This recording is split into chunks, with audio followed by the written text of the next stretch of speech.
रात के तकरीबन 2 बज रहे थे। गांव के बाहर कब्रिस्तान की तरफ से एक अजब रोशनी उठती नजर आई, जैसे किसी ने चिराग जलाया हो। गांव के बुजुर्ग कहते थे कि ओ नूरानी कब्र की कहानियां सुनी हैं, मगर यहाँ मामला उल्टा था। रोशनी सफेद नहीं नीलगुं थी, जैसे चांद की शुआ में जहर खुल गया। इस रात वो वकास और वहां से गुजर रहा था। वो एक नौजवान वीडियो ब्लॉगर था जो सनसनीखेज और मावराई जगहों की वीडियोस बनाता था। इसने फैसला किया कि आज वो इस कब्रिस्तान का राज खोलेगा। हाथ में कैमरा, कंधे पर बैग और दिल में तजस्सुस, वो इस समत बढ़ा जहां नीला धुआं कब्र के ऊपर रक्स कर रहा था।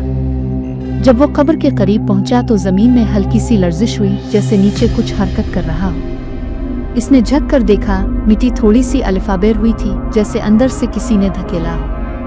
इसने फौरन रिकॉर्डिंग शुरू की, मगर कैमरे की स्क्रीन पर तस्वीर धुंधला गई। अचानक नीचे से किसी के सांस लेने की आवाज आई। इसके कदम लड़खड़ाए, मगर तजस्सुस गालिब था। वो बोला, कौन है वहाँ? जवाब में एक औरत की करख्त आवाज आई, तुम्हें देर हो गई है। फिर कब्र की मिट्टी थोड़ी हटी और अंदर से एक हाथ बाहर निकला, पतला सिया और बर्फ की तरह ठंडा। वकास के जिस्म में झुरझुरी दौड़ गई, मगर उसने कैमरा नीचे नहीं किया।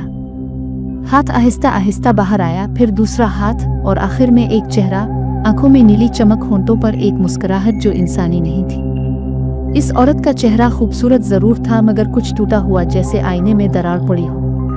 वो बोली, मैं रोशनी थी मगर अब अंधेरा हूँ। तुमने मुझे जगा दिया। और वकास ने खौफ के आलम में पीछे हटना चाहा, मगर उसके पांव जमीन में धंस गए। औरत आहिस्ता आहिस्ता कब्र से बाहर निकली, इसके लिबास से धुआं उठ रहा था। वो बोली, हर सदी में एक जिंदा इंसान आता है जो मेरी कैद तोड़ता है, मगर उसके बदले वो खुद कैद होता है। इसने वकास के चेहरे पर हाथ रखा और अचानक इसके इर्द गिर्द की दुनिया बदलने लगी। दरख्त मुड़ने लगे, आसमान सियाह हो गया और फिजा में बदबू फैल गई। वकास ने आंख खोली तो खुद को एक अंधेरी सुरंग में पाया। वहां दीवारों पर मिट्टी के चिराग जल रहे थे, जिनके शोले नीले थे। औरत उसके सामने खड़ी थी, मगर अब इसकी शक्ल बदल चुकी थी। चेहरा जल चुका था, आंखें अंदर धंस गई थी। इसने कहा, यह वो जगह है जहां वक्त नहीं चलता। तुम अब मेरी कहानी का हिस्सा हो। वकास ने भागने की कोशिश की, मगर हर समत दीवार थी। फिर अचानक पीछे से आवाज आई, तुम्हारे कैमरे में जो कैद होता है वो कभी मिटता नहीं। इसने मुड़कर देखा, इसका अपना अक्स खड़ा था, मगर कैमरे के अंदर। अक्स ने मुस्कुरा कर कहा, अब तुम तस्वीर हो और मैं असल। और वकास की चीख गार में गूंज कर मादूम हो गई।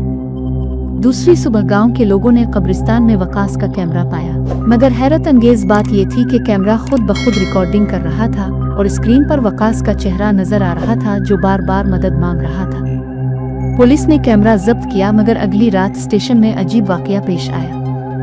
जितने भी अहलकार इस वीडियो को देखते, उनमें से एक एक करके लापता हो जाता। बस एक निशानी बाकी रहती, उनकी मेज पर नीली खाक का एक दायरा।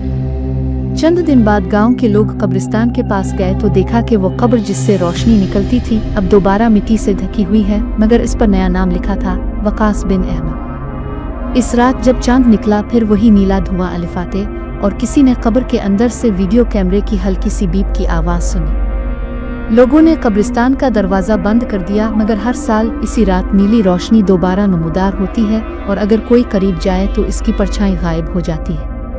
कहते हैं कि वकास अब भी वीडियो बनाता है, मगर उसकी वीडियोस किसी इंसान को नहीं मिलते, सिर्फ वो लोग देख सकते हैं जो मौत के करीब। गांव के बुजुर्ग अब कहते हैं, जो कब्र की रोशनी देख ले वो अपनी आखिरी वीडियो खुद बनाता है। और अगर तुम रात के 2 बजे कब्रिस्तान के करीब जाओ तो कभी कभार किसी कैमरे की रोशनी झिलमिलाती है और किसी की मध्यम आवाज आती है। सब्सक्राइब करो, अगली वीडियो आखिरी होगी।